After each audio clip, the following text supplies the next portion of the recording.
Hi, I'm Mandi Feely-Swain, and this is another episode of Origination Boost podcast. And my guest today is my friend and fellow coworker, David Dysert. He is our Director of Secondary Marketing. And for those of you that maybe are new in the business, secondary marketing is how we get our interest rates on the daily. And he does way more than provide a rate sheet to our team. He watches the market. He is astute to it. He actually provides updates for our teams every week that is just valuable information, and sends an email every day about all the happenings in the market, because lately the market has been all over the board. It's been kind of a wild ride. You can't tell if it's the war in Iran, or if it's, AI stocks, or if it's employment, or what is triggering the market. So David's here to share all his wisdom with you today, and I'm very, very grateful. So David, take it away. You know all things about the market, so let's talk about that. Well, we'll start with the obvious big points, which is that I think we all can agree that 2026 isn't shaping up to be what we were hoping in the mortgage market. We were hoping for higher volume, lower rates, and we haven't seen that, obviously. The war in Iran was the big wild card that we didn't see coming, which of course shot up energy prices. But this is really a temporary thing. I think we're focused so much right now on the war, which of course makes sense because it's in the headlines every day, and it is, anything directly dealing with an energy is going to affect inflation, which, our business is based on the bond market, right? And so any inflation is the enemy of bonds. So anything that's going to negatively impact inflation is going to be a headwind for rates. But the larger context that gets lost sometimes is we have some structural issues that are bearing down on the long end of the Treasury yield curve, which is where our mortgages are traded in a spread to the longer end of the U.S. Treasury yield curve. So not to get too technical, but you have the shorter term 2s, 5s, and so forth that really indicate those are tied more directly to Fed policy.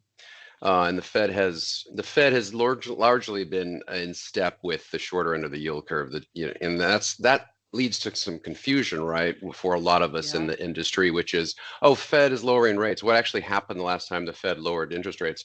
Mortgage rates got higher. Yeah, it went up. Yeah, so, we were all excited, and then they went the other way. Yeah. So I know Mandi sometimes she wants good news, and I understand, but I was saying, hey, I know the Fed.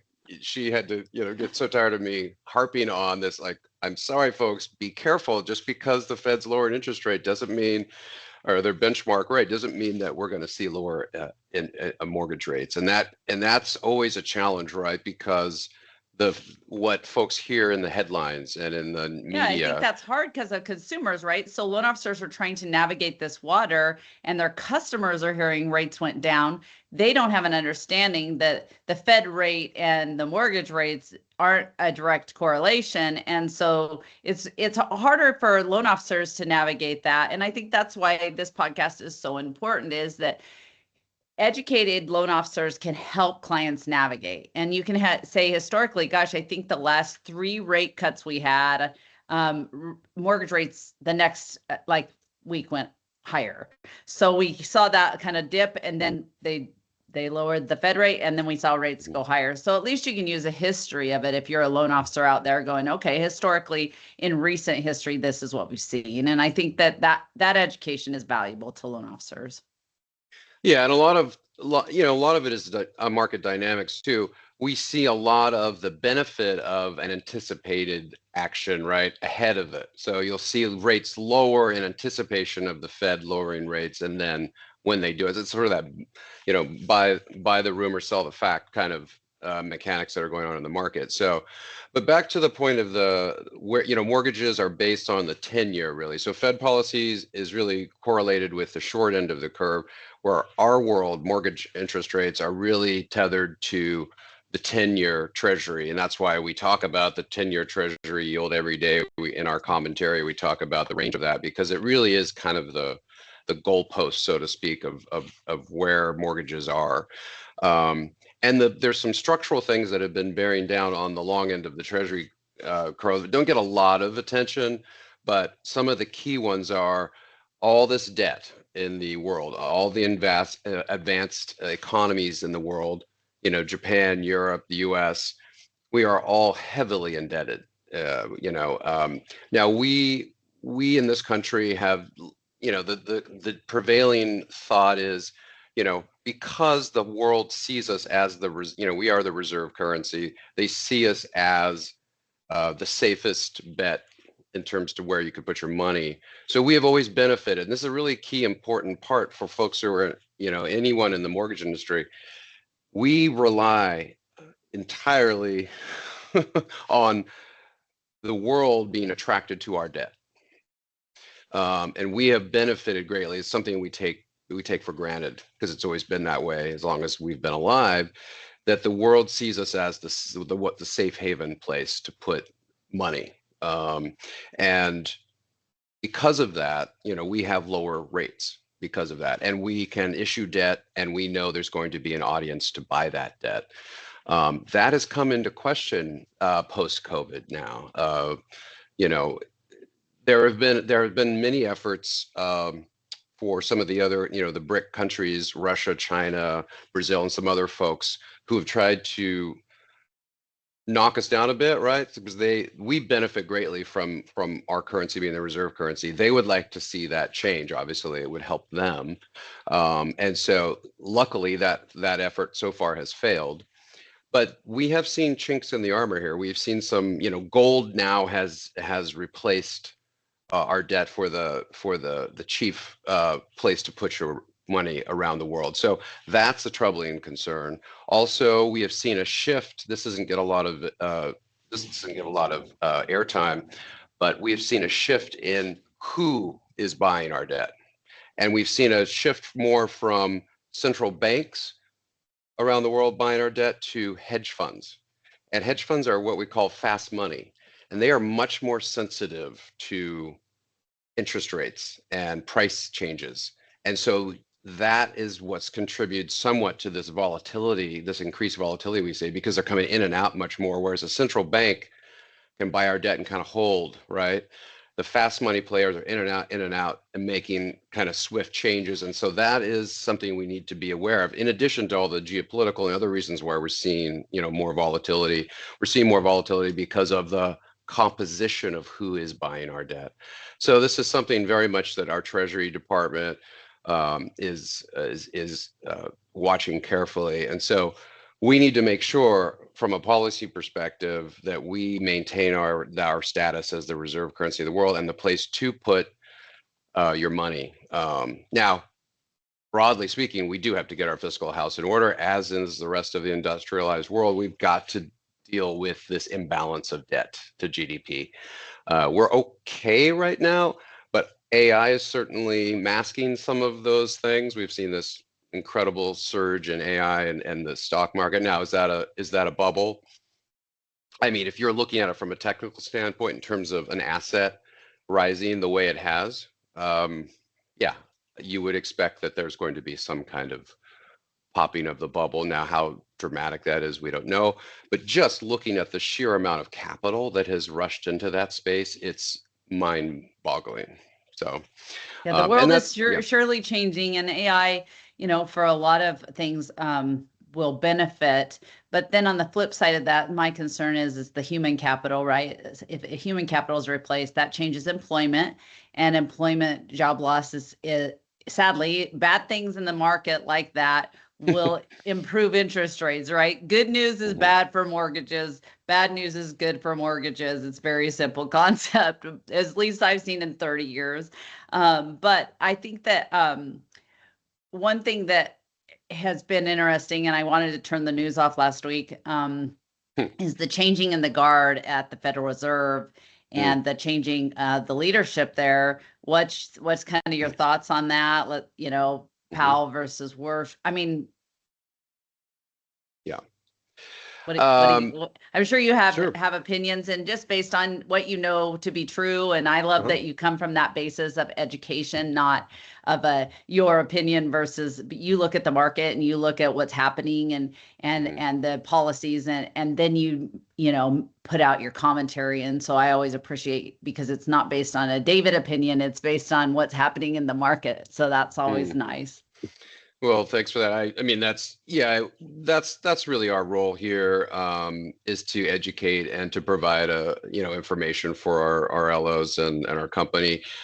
All of the services that folks in our industry, there's a lot of services you can pay for, right? Where folks are giving you advice, and those folks do a good service for a lot of folks.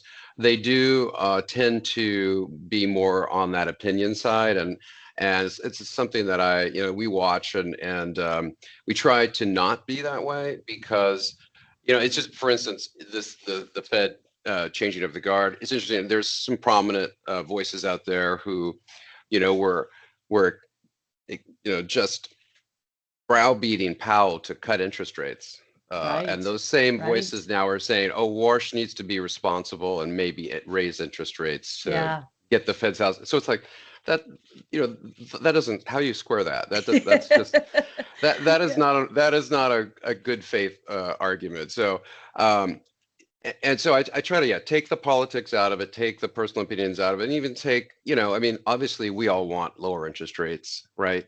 In our industry, we want that. It's good for production, it's good for everything. But I could just sit here and say, yeah, let's do that. But I mean, what we need to do is we need to just speak the truth, and we don't, and say, well, we don't know, and we don't know, right? I mean, we don't know everything, obviously. Well, your Amazon crystal ball has not arrived. Mine is still in shipping, I guess. I don't know. I always tell people when they're like, Mandi, is rates going to go up? Is rates going to go down? I don't know. They're going to do one or the other. I think that they're going to do both. I don't know today, and I think that all you can do as a loan officer, if you're listening to this, is just be really honest with your customers, set the right expectation with those clients that, where rates are today, and where they could be headed. And I don't think that any loan officer is looking at the future and saying, well, we're going to have this war, or we're going to have these employment changes. I've never been able to do that, right? And I think that honesty with my clients and being able to say that is so important to your integrity as a loan officer, because you really don't have a guaranteed outcome for people.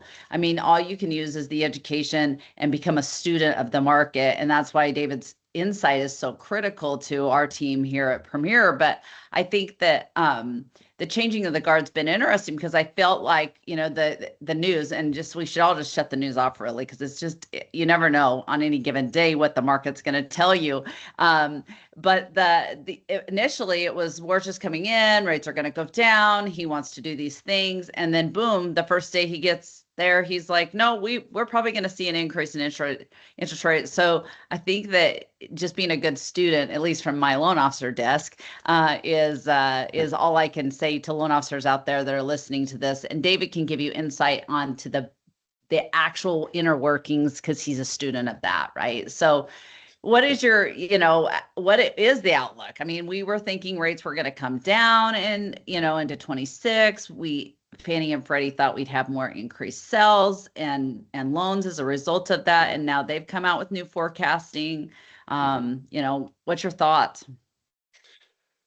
Well, inflation we've seen the shift now, and this happened before Warsh came in, still under Powell.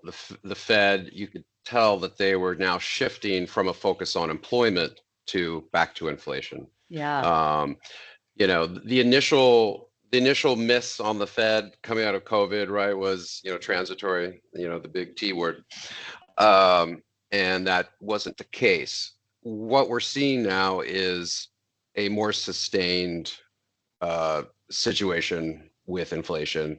It is proving to be more sticky. The war in Iran has exacerbated it, of course.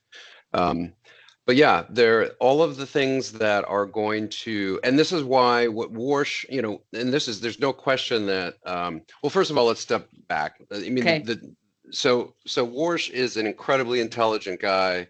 I think we're in very good hands with him. He clearly wants a change, and it's hard to argue because, and I've been saying this a lot in our commentary, which is, wouldn't it be nice to get to a point where we don't care what tie Powell's wearing or whoever the Fed chair is? I mean, it's like literally on every, it's think back to another time where, we weren't on knife's edge what the Fed was going to say or do at any moment, Yeah, and yeah. and I think it's helpful to step back a second because it didn't used to be like this. Like, and for some of the folks, especially some of the younger folks in the industry, they've only known this period of time in recent history where the Fed is so interventionary, so much intervention. It didn't used to be that way at all. And now we become dependent on the Fed. The market has become completely dependent on the Fed. The market expects the Fed to come to its rescue. That's not a good situation. Now, the Fed has an important job. They are there to make sure that things are going to work okay and looking out for risks. But if the market always feels that the Fed is going to come in and save them, that induces a lot of risk taking and it creates a distortion in terms of where the market pricing should be, what market participants should be doing, the deployment of risk and capital, and so a lot of folks feel the Fed's behavior and the Fed's communication style in the last decade or so has really shifted the market in a distorted way. And so Warsh is coming in with the idea that the Fed needs to do its job, but it needs to recede back into a more neutral kind of framework and not this heavy intervention. He wants to reduce the balance sheet. And this, again, a lot of the young folks in the industry, they're just used to the Fed buying mortgages, buying treasuries, holding all this on their balance sheet. And we talk about that. A lot of folks don't understand really the dynamics of that. The Fed has this enormous balance sheet of bonds, which creates a put in the market, a floor, right? So I know we're not happy with the rates right now, but the fact is the Fed's, all of their behavior up to this point, all their intervention and their massive balance sheet has completely supported our market. The way that, Fannie and Freddie have been coming in and buying based on Trump's order there for them to buy more mortgages. All those things are helpful to us. They're not getting us to the promised land where we want to go back to, but they're all helping to create a floor, which is where we're benefiting from. And Warsh wants to reduce that balance sheet.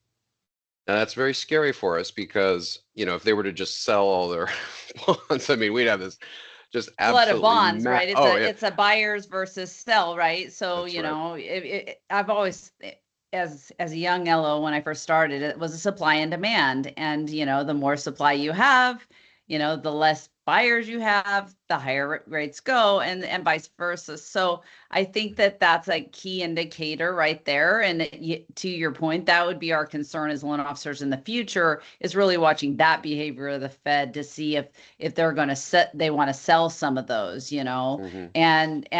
and so the other problem is, to your point, David, is other countries are trying to come in and entice with their stability and buying their debt. And so we have to lean more into, like you said, the private sector buying our US Treasury debt in order to keep rates stabilized. Would you say that's true? Well, it's really about creating what Warsh is really focused on is getting back to a place where we shore up that issue that initial problem that we were talking about earlier, which is the attractiveness of our debt. So the world needs to know that our Fed is going to fight inflation, get it back under check and take it seriously, and get our fiscal house in order. That's really the two things. Inflation, are we committed to fighting inflation? Are we committed to getting our fiscal house in order? Those are the two main things that are going to determine whether or not our debt is attractive to anyone, really. So we talked about the composition of buyers have changed. We need more foreign central banks buying our debt. We need greater demand for our debt. And so the two things that are going to really drive that are fiscal situation and inflation, our commitment to fighting inflation. So he's he's focused on that. He has to walk a tightrope because Trump nominated him and has been browbeating the Fed to lower interest rates. Obviously, anyone who's looking at this right now, no one of any credibility is saying we should be lowering rates right now because of inflation, right? We all self-servingly would love to see interest rates lower, but as we know, when the Fed lowers interest rates, that doesn't guarantee a lower mortgage rate. The thing that the mortgage industry should be wanting is the same thing Warsh is going to try to achieve, which is a greater attractiveness for our debt. Because we can increase our supply. We are continuing to increase our supply, which is issuing debt, right? We spend a lot of money. We have to issue debt to pay for those things. I mean, the war in Iraq. I mean, just that. I mean, that's a massive amount of money we just spent. That wasn't even on the It wasn't on the bingo card to go to war with Iran and yeah. So when we issue all that debt, we've got to see the demand for that. And so he's walking a tightrope because he's coming in a very complex environment. Really, I don't envy him this task, but he's a very sober, thoughtful, great intellect. And I feel very good that he's there. I thought Powell did a good job with what he had. I don't think it's a question of who's better than the other. I think Warsh is good in the sense that we do need to pivot to a less Fed-centric universe. We'd all be better off for that. I think we got there in COVID because everybody leaned into that so hard, with mortgage forbearances and where we were headed and how we were going to manage that. And the sky was falling, Chicken Little. And I think that became how the Fed became known to the common household. I think that is what happened. Is because people were watching their televisions, and so it changed it changed the industry. It changed the way consumers and their knowledge base, because they do go and I'm not sure many people thought, what's the Fed gonna say prior to COVID? I mean, they did, but not a large majority. But I think that consumers as a whole, they are more educated. They are more aware. Yeah, and I think for the first time, a lot of people discovered there's a bond market. Yeah, I mean, because all the media talks about is the stock market. Yeah. Yes. And so, this is a good thing. But at the end of the day, he's trying to put it back in the box a little bit, just so that it isn't headline news. Is that what you're kind of indicating? Is that I just think, to be more just business as usual, not headline news? Yeah, and I think also I'll take it one step further.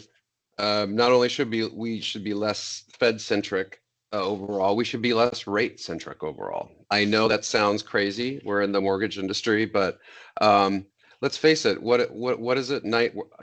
Our production right now is what, 90% purchase. Purchase, yeah. And exactly. If you're gonna buy a house, you got to buy a house. Yeah. So, that's where I was just headed with my glasses, so I could see my little notes here. But I think a lot of buyers, they were sitting sidelined because they kept thinking, well, rates are going to go down. Rates are going to go down. Rates are going to go down. But let's be honest, rates really have been fairly flat. We've seen some dips in rates where we've seen some opportunity for potential refinances, but for the most part, since 2022, rates have been kind of in the same ballpark they were, for 4 years. That's and to your point, if once you need to buy a house, if you have a baby, you move, you get divorced, life happens, there's death in your family, God forbid. Life happens, and homeownership is part of life happening. And I think, what I've seen is because the employment market is strong, people are able to afford the houses even though the rates are higher. Yeah, and again, getting away from the Fed, getting away from such a focus on rate. If you look at the other side of the equation here, what I'm most focused on is affordability and the cost of housing. We have just normalized this idea that, the spike in house prices coming out of COVID has just been ridiculous. Now, some people have been able to take advantage of it for sure, But really, it's created a situation where, and you know, and I know a lot of young people who are working their butts off, two Yep. incomes, and they can't afford to buy a house. That's Yeah. just, I mean, that is a fundamental reshaping of the American dream, or whatever name you want to call what we expect in this country from a middle class standpoint. And so they're all, you know, if you hear all this talk about the Fed, what the Fed should do with rates, we should all in the mortgage industry, unfortunately, we aren't as organized as the realtor industry, which is why we got all the regulation coming out of the great financial crisis and they didn't get any. Yeah, we were all too busy having a good time and Yeah. writing loans, and we weren't organized in Washington the way we should be, and Yes. still aren't really. And we really need to be pushing on.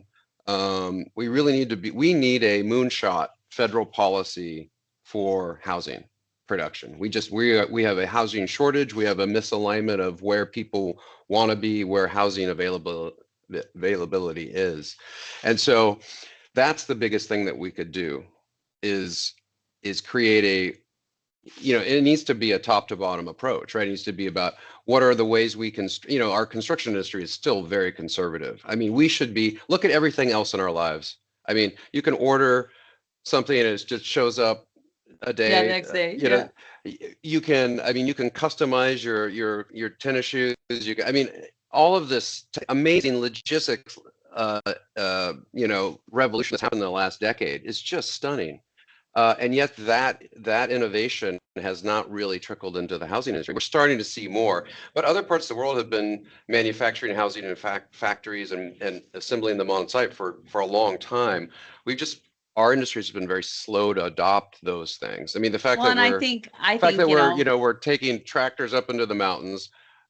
We live in the Northwest here, right? So we're used to this. We're logging our mountains, shipping the logs over to Asia to be milled, bringing them back here, and then transporting them onto a site where people are like, hammering them up. I mean, this is the Stone Ages compared to every other manufacturing sector, right? Any other good that's being manufactured right now. I mean, it's crazy. You look at airplanes. I mean, they're being built in all these different places, and then just at the right time arrive at that final assembly point and put together. And if we can do that with an airplane, where we need to, that thing needs to stay in the air, we can certainly do that with housing, and that would dramatically reduce the cost of housing, just that thing alone. And then of course there's all the zoning and all the other stuff that we could that's help what I was work just on. going to But say. yeah, Yeah. The zoning the highway districts, the cities, the counties, it takes a long time to get through that process. And there was a little talk about, making that process easier and more affordable. I know that in our market, my husband does a little bit of that, developing as a side project because he just loves real estate and dirt and all things. And what I found is the process takes a long time to get from where it was a piece of dirt as a whole, and then separate it out and ready to put a home on it. And there's talk about helping shorten that up, lower the cost. And I do think that's off topic to rates, but if we can help with the affordability and that getting more homes available, because we are still short homes in America, I think that would greatly improve the process, especially for builder confidence, and being able to get homes stood up quick enough for families. Absolutely. And as you know, you're trying to qualify borrowers every day. I mean, DTI that's everything right there. Can they get within those thresholds to afford it? Now, rate's a big part of it, but the purchase price is really the driving factor there for the most part. Well, I mean, and I've seen it this way too. A lot of incentives from sellers, and we're able to use those to do, temporary buy downs or permanent buy downs.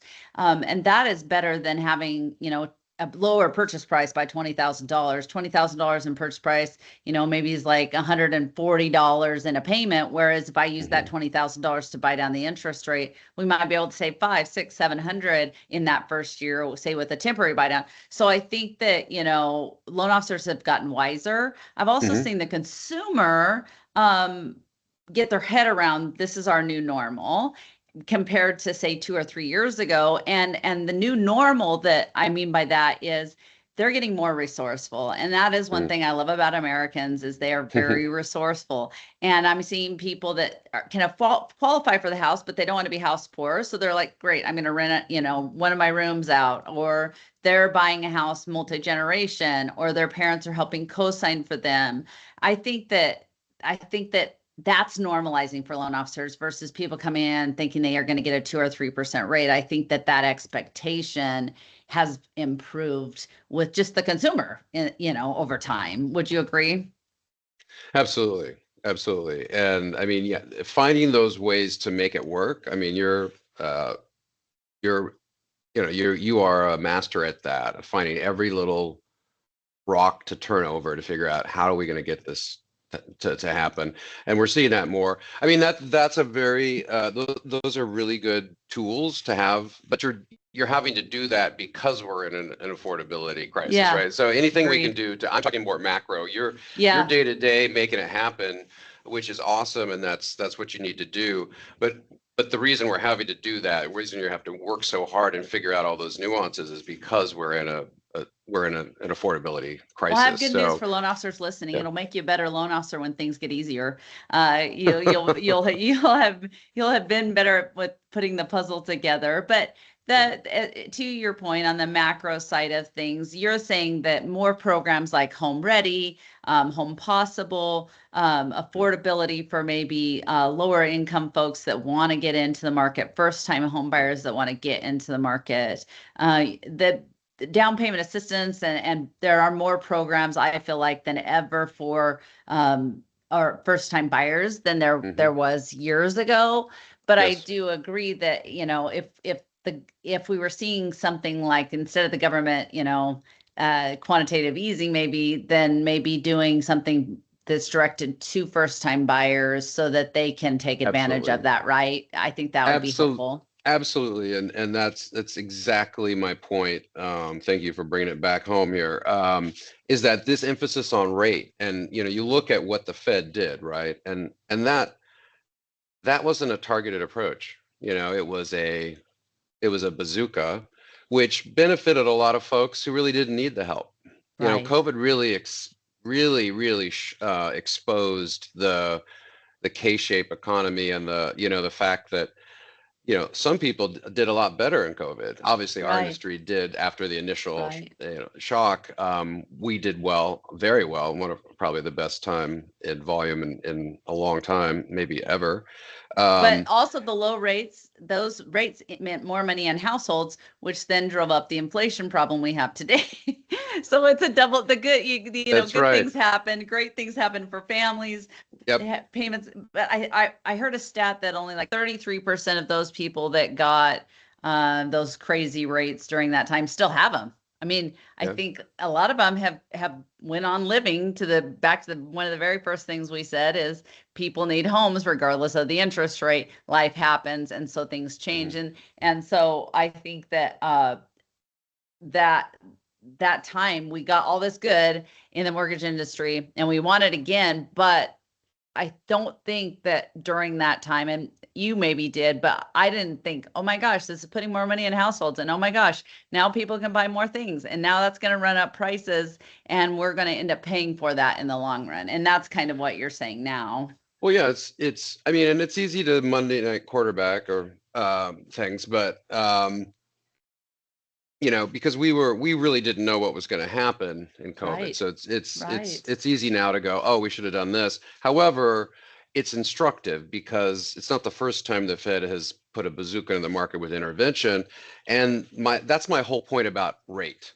It's not, of course, our lives are based on, that's my whole life here. That's your life. You're watching the screen all the time. So the irony is that, every day I wake up and I'm worried about interest rates, and I'm telling you, don't worry about interest rates.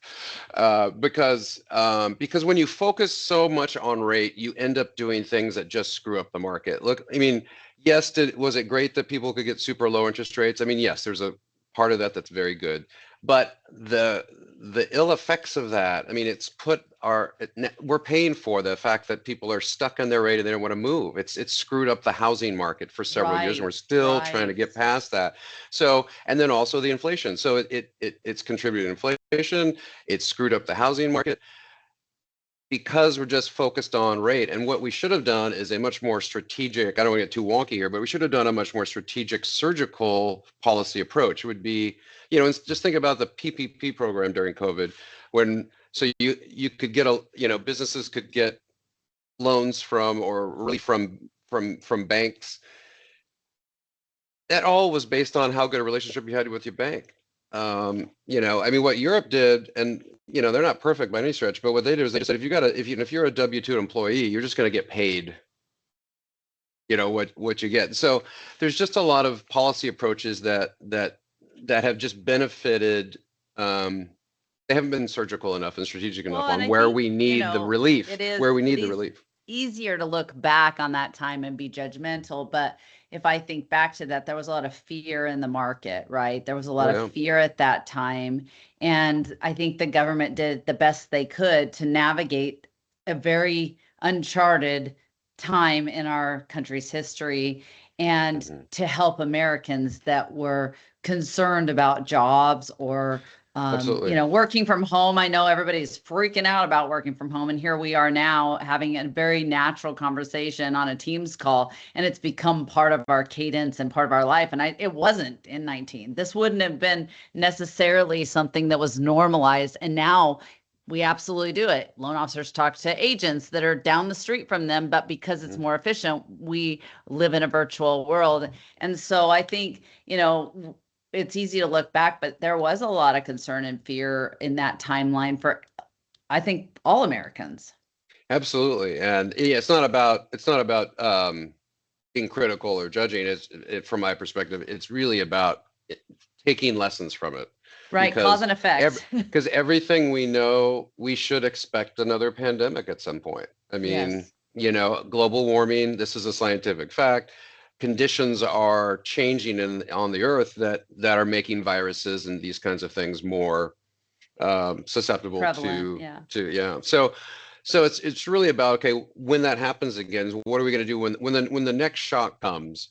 What's the Fed going to do, right? And I just think, again, de-emphasizing just pure rate, right, and really looking at, because we can see clearer than ever.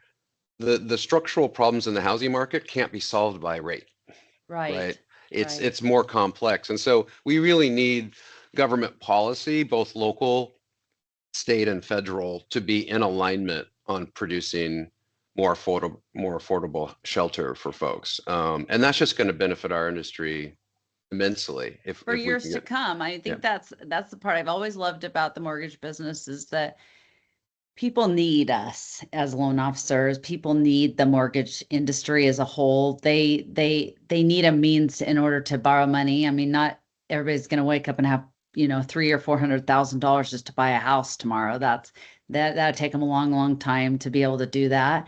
And I think that loan officers, if that are listening to this, what I hear from you is the feds need to be a student of what happened during COVID, but loan officers also should be a student to what happened during COVID and be aware of that for future things that could take place. To your point, God forbid another pandemic. I hope not in my lifetime, but I do think that loan officers, you can't stay focused on just interest rate to that point. We need to get more creative. We need to help find solutions for home buyers, and the best loan officers will be able to survive any market we're handed, whether the rates are higher, the rates are lower, the rates are in the middle somewhere. I think that those good loan officers will learn to navigate whatever market they're in. But being a student of it is key, right? Mm-hmm. Absolutely. And there's all kinds of things we could be doing, or that we collectively could be doing to make it a better environment for home buyers. I mean, for instance, all this browbeating of the Fed by the administration, well, they run the FHFA.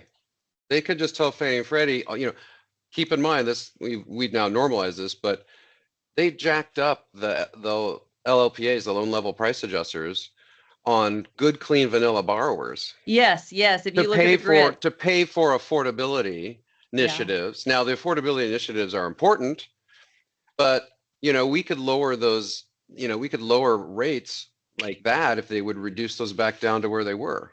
I Loan mean, level that price would adjustments are Mhm. expensive on the conventional side of On the things. And conventional yeah, side. Mhm. yeah. Yeah, I think that that's a really good point. They kind of tried to step into that by changing, second homes, investment properties, meaning the FHFA shouldn't be a means for second homes and investment property people to, advance their wealth. And so then they made those rates worse. Um, but to your point, the higher credit scores kind of got penalized for maybe trying to make it even.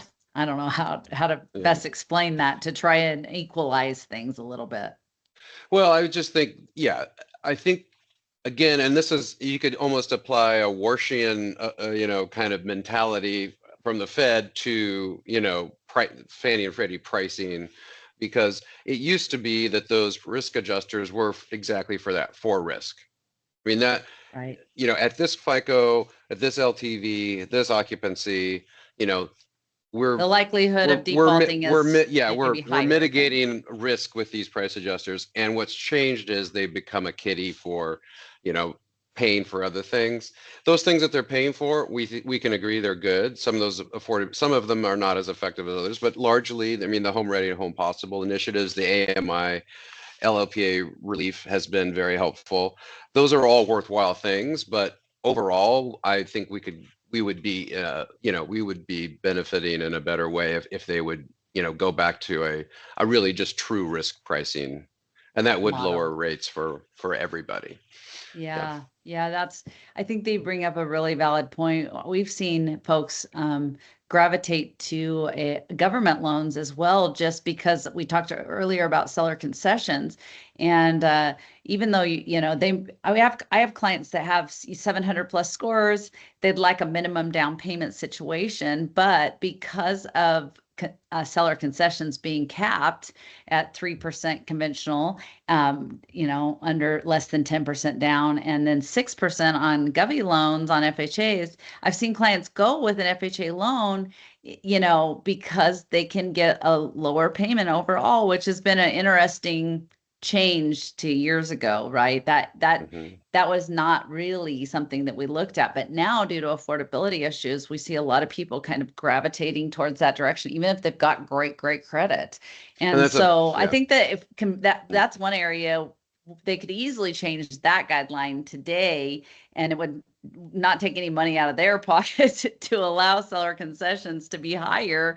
So if you're, if somebody listens to this and you have the keys to the kingdom, that'd be a change that wouldn't cost you any money, but would help home buyers. That's an excellent point, because it's exactly what we're talking about, is these kind of, nuanced little minutia of policies is, that's creating this distortion. It's pushing people who really shouldn't, that's not really the target demographic, right? There's people being Right. pushed into FHA mortgages. That's really not the mission of the FHA program. So again, we're doing these things that are distorting, either risk pricing or product, and because policies are not keeping up with current conditions, right? I mean, we need to Agreed. be, I mean, whether it's seller concessions, whether it's, making it easier for ADU financing, all of those Yes. things. I mean, infill, like in the built up metro areas, there's just an enormous amount of potential, for liberalizing zoning issues to allow for greater, triplex, Yeah. all this middle housing. Not to get too wonky here, but we used to have all this. If you go into any of the old neighborhoods, you'll see garden apartments, you'll see triplexes, fourplexes. Talk about FHA. I mean, there's talk about a great opportunity. I remember this several years ago. I had a friend who, bought with FHA. They bought a fourplex and they lived in one of them, rented the three out. And what a brilliant thing to be able to do. I mean, we just need to get back to these kind of make sense things. And we've Yes. gotten away from, we just need to realize folks are changing. Kids are not driving cars like they used to. They're not all doing that. They're not, young people aren't drinking the same way they used to. They're more, you know, all these behavioral changes, working from home, all of these things, that's created a totally different environment for homes and where people want to live, how they get Yes. there. So it's really about looking at, our government, the FHFA and HUD all need to really get up to speed with where the culture is, where the housing market is right now.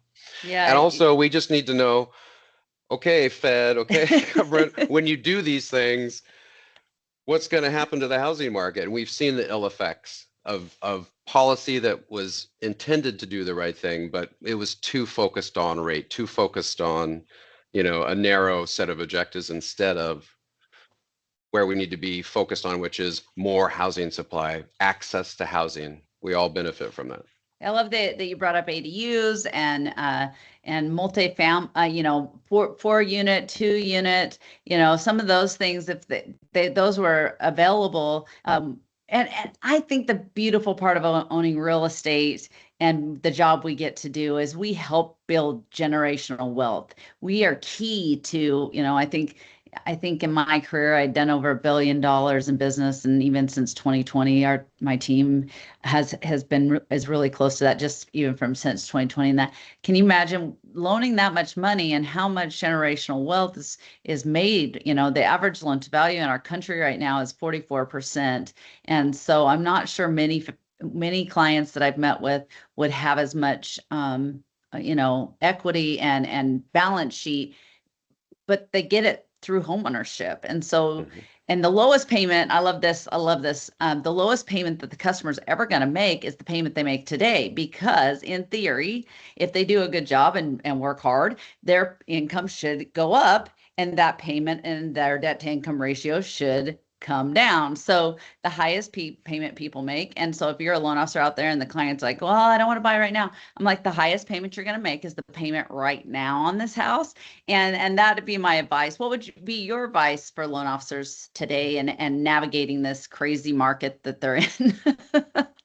Well, yeah, you might be surprised based on this conversation. It's not going to be about interest rates. So it's going to be about, it's all the things that you've talked about too, and a lot of your coaching and advice to LOs is it's about finding the borrower in this new environment. You see the big behemoths like Rocket acquiring servicing platforms, acquiring Redfin. That's very concerning for the independent LO, right? Because it's access to the borrower. It's all these new technologies that are being deployed, and how are you going to compete, right? So it's making sure you're working for a company that has the technology, that has the marketing, that has the right thing to support you. That's the key, because people have always bought houses in an interest rate environment, but getting access to that borrower, I think, is the critical thing in this new environment where things are shifting so fast.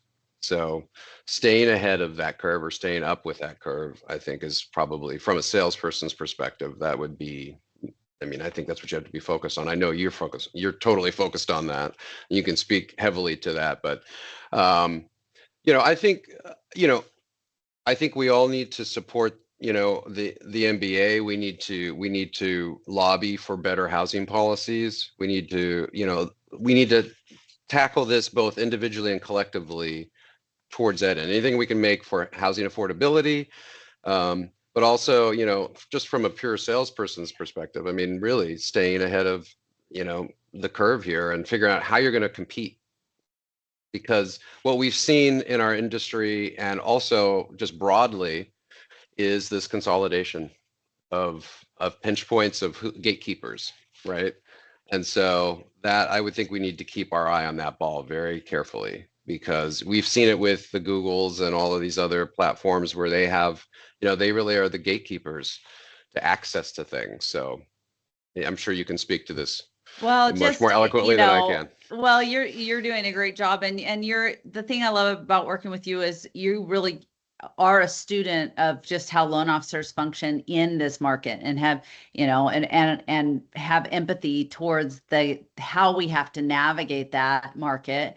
But I get asked sometimes, Mandi, is AI going to replace everyone? I just don't think it is. I think that at the end of the day, that connection that I make with a customer is everything. To your point, I read a stat that, like, 30% of people don't know if they can don't have a clue about mortgages. 50% don't know what they can even qualify for, if they can get a mortgage. And then you got this other 20% that's well educated.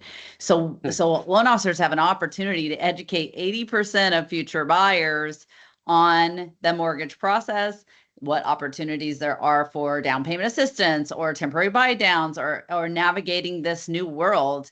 And so we are blessed to be in one of the greatest industries in our country, in my opinion. Not many countries have a mortgage process like we do in America. They're not built like we are. And so for me, I'm optimistic. Whatever market we're in, the loan officers I've seen succeed, whether the rates are 2 or the rates are 7, and they learn to navigate it no matter what. But can you just speak to the difference in, for people that maybe are uneducated, as we kind of close out this episode, of how grateful and how amazing our mortgage process is here compared to other countries? Sure. Well, we have the 30-year fixed mortgage, which we not only do we take for granted, I think we believe it's a right, and it hasn't always been this way. A lot of the policies that were enacted post World War II, which really built the middle class, and it was it was access to financing, right? Both in terms of direct programs, right, whether it's FHA or Fannie, but also the securitization market.